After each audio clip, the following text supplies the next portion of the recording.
As we saw in the admin guide, other polling is used to gather information from devices around firmware and SDK versions, the embedded application list, DOS information, web image monitor information, HDD encryption, and other items.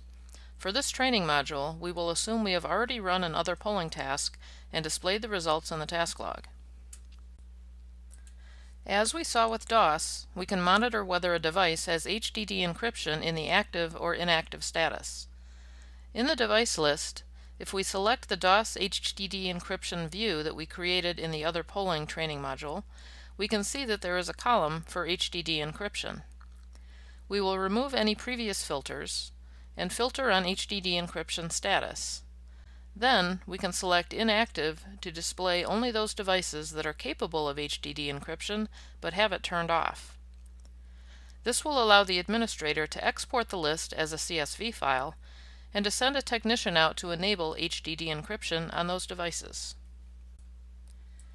If you are looking at individual devices rather than the entire device list, you can always check both the DOS status and the HDD encryption status in the Main Properties window.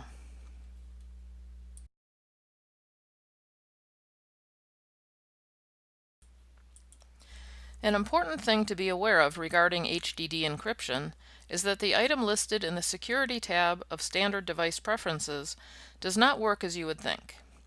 The setting named HDD Encryption Status, Disable and Enable does not actually allow you to enable or disable the HDD encryption setting. This is only used to allow logged-in users to view or not view the status in User Tools. If this item is disabled, users who have the credentials to go into User Tools will not be able to see whether or not the device has HDD encryption turned on. If this is enabled, users will be able to see its enabled or disabled status in User Tools.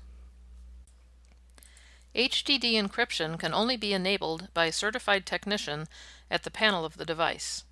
This process can take up to 3.5 hours or more and cannot be stopped once it begins. Be sure to make customers aware that their MFP will be inaccessible during this process.